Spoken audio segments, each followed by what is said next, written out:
Hi everyone, welcome back my YouTube channel market 24/7। तो आज हम लोग डिस्कस करेंगे दोस्तों HFCL लिमिटेड कंपनी की बात की जाए तो आज 2% से ऊपर का गिरावट देखने को मिल रहा है। एंड यहाँ से देखिए कंपनी की बात कर ले तो समथिंग सेलिंग प्रेशर काफ़ी ज़्यादा है, जिस वजह से कंपनी में कहीं की गिरावट देखने को मिल रहा है। और भी आगे बड़ी बड़ी अपडेट निकल के आई है, जो भी खबर है डिटेल में डिस्कस करेंगे। आगे बढ़ने से पहले प्लीज़ चैनल को सब्सक्राइब कीजिएगा एंड वीडियो को लाइक करना ना भूलेगा। अराउंड कंपनी का पिछला 5 दिन देखोगे तो काफ़ी ज़्यादा गिरावट है, समथिंग 10% के आसपास। और ये गिरावट क्योंकि देखिए अभी मार्केट में ही काफ़ी ज़्यादा गिरावट आई है और इंडियन मार्केट बिल्कुल कहिए तो लगातार 1-2% निफ्टी 50 बैंक निफ्टी सेंसेक्स लगातार गिरावट चल रहे थे, तो स्टॉक्स पे असर पड़ेगा ही। और अधिकतर स्टॉक्स में गिरावट थी, समथिंग 90% स्टॉक करेक्ट हो चुके थे और पिछले कुछ दिनों से, क्योंकि ग्लोबल लेवल पे काफ़ी सारे इशू चल रहे हैं। अमेरिका टैरिफ को लेकर बात चल रहा है, तो कहीं की प्रॉब्लम लगातार बढ़ा, कंपनी में गिरावट आई। बाकी अब धीरे धीरे स्थिति सुधर रहा है एंड मार्केट टाइम में फिर धीरे धीरे मार्केट पॉजिटिव होगा, फिर कंपनी भी बेहतर करती हुई नजर आएगी। देन पिछला 1 मंथ 8%, देन 6 मंथ की बात कर ले 24% और पिछले 1 साल में 40% और पिछले 5 सालों में 97% तक की तेज़ी देखने को मिल जाएगी। और आज के सेशन की बात की जाए तो सेलिंग प्रेशर ज़्यादा है, इस वजह से ही गिरावट देखने को मिल रहा है।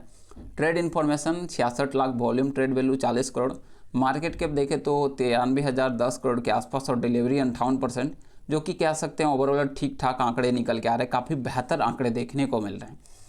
और यहाँ से सबसे पहली खबर की बात देख सकते हो, कंपनी का जो खबर निकल के आया दोस्तों, एंड 22 जनवरी 2026 का update, intimation of the meeting of board of director of the company. तो इस कंपनी में देख सकते हो board of director of the company schedule to be held on Tuesday 3 फरवरी, मतलब कि 3 फरवरी को कंपनी मीटिंग कर रही है 2026।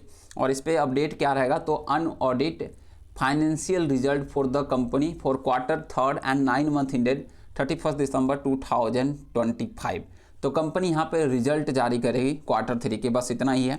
और हालांकि कंपनी ने ऐसे तो डिविडेंड को लेकर कुछ नहीं कहा है एंड कंपनी का इनसाइडर ट्रेडिंग 6 फरवरी तक क्लोज रहने वाला है। तो ये अपडेट आप देख सकते हो। तो यहाँ पे और तो बाकी कंपनी की तरफ से सबसे पहले डेटा की बात की जाए तो देख सकते हो दिसंबर के आंकड़े आए, जिसमें एक बड़ा बिग वाली फिर से होता हुआ नजर आया। और कंपनी जो पिछले 1 साल से लगातार गिरावट दे रही है, तो कहीं की एक वजह ये भी है, 35%, 34%, 31%, 30, देन 28। तो इस तरह से पिछले 1 साल से भाई लगातार गिरावट चल रही है। और इस तरह की गिरावट होते हैं तो प्रॉब्लम आती है, गिरावट देखने को मिल ही रहा है। साथ में देखिए तो FIs की भी कुछ बिकवाली हुई थी क्वार्टर 2 में, देन DIs तो लगातार निकले जा रहे हैं कंपनी से। और अगर ये तीनों निकलते हैं ना तो फिर स्टॉक्स नहीं बचेंगे, लगातार गिरावट देखने को मिलेगी। पब्लिक की बात करें तो माल बढ़ रहा है और अदर्स के पास 0.03%। तो इस तरह से कुछ आंकड़े देखने को मिले। और ये आंकड़े आप देखोगे तो आप देख सकते हो पिछले 1 साल से कहाँ थी कंपनी, 110 100 सुपर थी।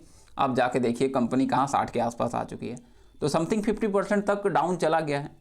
और बीच बीच में तेज़ी की रही बात, तो देखिए तेज़ी आती है जब कुछ अच्छी खबर निकल के आती है, कंपनी में बेहतर प्रोजेक्ट मिल जाते तो कंपनी में तेज़ी निकल के आती है। बाकी यहाँ से दिसंबर के पूरी तरह से आंकड़े भी देखने को मिले और काफ़ी अच्छा खरीदारी भी होता हुआ नजर आया क्वांट के द्वारा। आगे बढ़े Nippon India, HDFC, SBI, Motilal, HDFC, Motilal, Nippon, Jio, BlackRock की इंटरव्यू है। मतलब कि कुछ खास नहीं, बस थोड़े थोड़े क्वांटिटी में माल उठाते हुए नजर आए।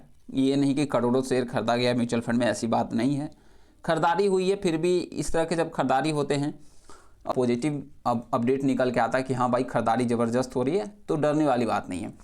बाकी अब आने वाले टाइम में कंपनी के रिजल्ट है, तो आई होप यहाँ से रिजल्ट बस कंपनी अच्छा ला दे, और रिजल्ट अगर बेहतर आता है तो कंपनी फिर कमाल कर जाएगी। फिर यहाँ से कंपनी में एक अच्छी खासी तेज़ी फिर से देखने को मिलेगी। हालांकि पिछला 2 क्वार्टर माइनस में रिजल्ट था एंड क्वार्टर 2 को छोड़ दे तो 106 करोड़। अब यहाँ से रिजल्ट 100 करोड़ से ऊपर आना चाहिए कंपनी का, ऊपर आता है तो फिर कंपनी कमाल कर जाएगी। बाकी ऐसे कंपनी के प्रॉफिट एंड लॉस में जाए तो कंपनी का डिविडेंड आता है, बीच बीच में कंपनी डिविडेंड देती है। तो देखते हैं क्या कंपनी इस बार क्वार्टर रिजल्ट के साथ कभी कभी बाद में भी अनाउंसमेंट होता है, तो देखते हैं किस तरह के अपडेट आते हैं। बाकी देखिए दोस्तों ऑप्टिकल फाइबर्स में कंपनी का काम चलता है और कंपनी के पास कैपेक्स भी अच्छा खासा देखने को मिलता है।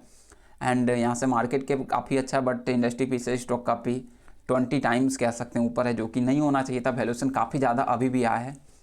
रिटर्न ऑन इक्विटी 4%, ROC भी 7%। देखिए 10-12% अच्छा माना जाता है, बाकी काफ़ी नीचे है। डेप्ट इक्विटी है बट रिजर्व भी रखिए, कोई दिक्कत वाली बात नहीं। PS normal. सेल की बात करें तो प्रमोटर के पास 28% की होल्डिंग है। सेल भी कंपनी का माइनस में चल रहा था, कुछ पिछले 1 साल से सेल माइनस में, और कहीं ना कहीं दोस्तों प्रॉब्लम फेस हो रहा है, गिरावट देखने को मिल रही है। देखिए स्टॉक मार्केट है, थोड़ा रिस्क लेना ही पड़ता है। और हो सकता है कोई इन्वेस्टर अच्छे कंपनी में इन्वेस्ट कर देता, कोई इन्वेस्टर थोड़ा सा नेगेटिव कंपनी में इन्वेस्ट कर देता है, तो फंस जाते हैं। इसलिए इन्वेस्ट करने से पहले 2 बार 3 बार जांच करें कि कैसी कंपनी है, नहीं है, इसके बाद ही इन्वेस्ट कीजिए। हालांकि पैसेंस है तो कोई दिक्कत वाली बात नहीं है। देखिए स्टॉक मार्केट है, अगर कंपनी को कुछ बड़े बड़े ऑर्डर मिल जाते हैं तो फिर ये कंपनी कमाल कर देगी, और रिजल्ट अच्छे आ गए तो कमाल कर देगी। बट वही नॉर्मल कारोबार चल रहा है, थोड़ा सा आगे पीछे, तो कंपनी में गिरावट देखने को मिल जाती है। साथ में कहिए तो प्रमोटर एफआई डीआई तीनों लगातार बिकवाली कर रहे हैं, तो प्रॉब्लम होगा ही। बाकी देखते हैं आगे किस तरह के खबर रहते हैं, और आने वाले टाइम में अब रिजल्ट पे ही डिपेंड है कि रिजल्ट किस तरह से आता है, और ओवरऑल रिजल्ट बेहतर तो फिर कंपनी बेहतर। बाकी आगे जो भी खबर आएगा आप तक जरूर पहुंचेगा। चलिए मिलते हैं नेक्स्ट वीडियो में। Thanks for watching. जय हिंद, जय Bharat. Please share, subscribe and like.